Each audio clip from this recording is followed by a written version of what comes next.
کہتے ہیں کہ جنرل عاصم منیر کے ساتھ کیے جائیں، ڈی جی آئی کے ساتھ ہم مذاکرات کریں گے۔ یہ اتنا بڑا تضاد ہے اس پارٹی کی قیادت میں، اس پارٹی کے ورکروں میں، اس پارٹی کے رینک اینڈ فائل میں، کہ اس کی بھی کوئی تاریخ جو ہے ہماری جو ہے سیاسی پس منظر پہ یا سیاسی جو ہے ہمارا سلسلہ پچھلے 75 سال میں آپ کو نہیں ملے گی۔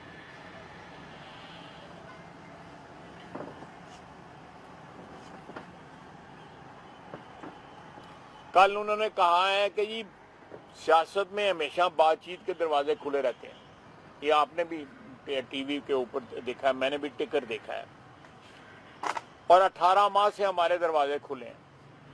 لیکن حال یہ تھا کہ جب یہ حکمران تھے، انہوں نے کسی ایک بھی اگزامپل نہیں ہے، ایک بھی موقع ایسا نہیں ہے کہ انہوں نے باوجود اس بات کے کہ اسمبلی کے فلور پہ میاں شہباز شریف باقی اپوزیشن کے لوگ کہتے رہے کہ مذاکرات کر کے قوم کے اور ملک کے مسائل حل کرتے ہیں، لیکن انہوں نے بیٹھنا منظور نہ کیا، جس کا نام عمران خان ہے۔ بلکہ ابھینندن کے ایشو کے اوپر 1.5 گھنٹہ ہم انتظار کرتے رہے۔ جنرل باجوہ جا کے ان کے ترلے بھی کرتے رہے کہ جی آپ اس میٹنگ میں آئے، سیکورٹی کی میٹنگ ہے۔ لیجسلیشن کے اوپر جو ہے آئی ایس آئی ہمارے مذاکرات کرتی رہی، لیکن عمران خان کو منظور نہیں تھا۔ آج جو ہے مذاکرات جو ہے، میرا خیال ہے سال تو نہیں ہوا قید ہوئے ہیں، آج مذاکرات کی بات کر رہے ہیں۔ آج کہہ رہے ہیں کہ ہمارے پاس دروازے 18 ماہ سے کھلے ہیں، اور سیاست ہمیشہ بات چیت کے ساتھ جو ہے حل ہونی چاہیے، سیاسی مسائل جو ہیں بالکل حل ہونی چاہیے۔ ہم بھی یہی کہتے تھے، ان کو تو ابھی پتہ لگا ہے، ہم تو ہمیشہ سیاست میں یہ کہتے ہیں کہ دروازے کبھی بھی بند نہیں ہونے چاہیے سیاست میں۔ انہوں نے میرا خیال ہے ان پتہ لگایا گا کہ سیاست میں بات چیت ہونی چاہیے جو ہے۔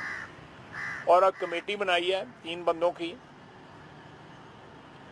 اور ایک نئی چیز سیاست میں انٹروڈیوس ہوئی ہے، ساری لیڈرشپ جو ہے نا وہ وکلا کے ہاتھوں میں جو ہے دے دی گئی ہے پارٹی کی۔ خیر ان کی پارٹی ہے، وکلا کے ہاتھوں دے یا کسی اور کے ہاتھوں دے، ہمیں اس سے غرض نہیں ہے۔ لیکن اگر اس وقت بھی سلیکٹیو جو ہے انہوں نے مذاکرات کرنے ہیں، تو مذاکرات کی ناکامی پہلے دن سے ظاہر ہے۔ ان مذاکرات کا کوئی فائدہ نہیں۔ میں تو اس وقت اس بات کا حامی ہوں کہ اگر کوئی ڈائلاگ ہونا ہے تو نیشنل ڈائلاگ ہو، جس میں تمام تر جو ہماری جو اسٹیبلشمنٹ ہے، ہمارے عدلیہ ہے، ہماری سیاسی جماعتیں ہیں، دوسرے لوگ جو ہیں، جتنے بھی پاور سٹرکچر کے جو کمپوننٹس ہیں وہ موجود ہوں، اور ملک کے اور عوام کے مسائل حل کیے جائیں۔ ان کے بے شمار لوگ جو ہیں، جو پچھلے کچھ قید ہیں، کچھ رہا ہو گئے ہوئے ہیں، پچھلے 9 مئی سے لے کے اب تک، کسی شخص کا، کسی اریسٹڈ شخص کا کسی نے پتہ نہیں کیا، کوئی لیڈر ان کے پاس نہیں گیا، کسی کی مقدمے کی پیروی نہیں ہوئی، ہر شخص جو ہے اس کو لوارث چھوڑ دیا گیا پارٹی نے۔ پارٹی لیڈر نے ان سے قربانیاں تو مانگی، پارٹی لیڈر نے یہ تو ان کو کہا کہ آپ فوج کی تنصیبات کے اوپر، شہداء کی یادگاروں کے اوپر فوج کے خلاف نعرے، شہداء کے خلاف نعرے لگاؤ، لیکن جب وہ پکڑے گئے تو اس کے پاس تو ساری دنیا جاتی ہے، لیکن آج ایک ورکر بتا دیں جس کے پیچھے جو پارٹی گئی ہو۔ اب ان میں سے کچھ لوگوں کو دہشت گردی کی عدالت سے قیدیں ہوئی ہیں، کچھ لوگوں کے مقدمات چل رہے ہیں۔ وقت کے ساتھ ساتھ آہستہ آہستہ جو بھی قانونی اور عدالتی پروسیس ہے اس کے ذریعے جو ہے جو بھی فیصلے ہونے ہوں گے وہ تو عدلیہ کرے گی یا قانون اور قاعدے کے مطابق ہوں گے۔ لیکن آپ پچھلی 9 مئی سے لے کے اس 9 مئی تک اس پارٹی کا کردار دیکھیں، ان کا رول دیکھیں۔ اس امریکہ کو جس کو یہ گالی دیتے تھے، کہتے تھے غلامی منظور، پھر باقاعدہ لابسٹ ہائر کر کے پیسے دے کے ان کی ترلے اور منتیں کی جا رہی ہیں کہ ہمارا مطلب یہ نہیں تھا، ہمارا مطلب وہ سائفر جو تھا کہ جی ہمیں یہ ڈونلڈ ڈو اور فلانے نے ہم اس کی ڈکٹیشن نہیں لیں گے، ہم حقیقی آزادی چاہتے ہیں۔ وہ سارے نعرے جو تھے پچھلی 9 مئی والے، سارے کے سارے نعرے جو ہے غائب ہو گئے ہیں۔ اب اس کی جگہ نئی باتیں آ گئی ہیں، اب ترلے منتیں آ گئی ہیں نعروں کی جگہ۔ وہ توڑ پھوڑ، وہ گھراؤ جلاؤ، وہ جو تنصیبات پہ ان پہ حملے تھے ان کی جگہ اب ترنوں نے لے لی ہے.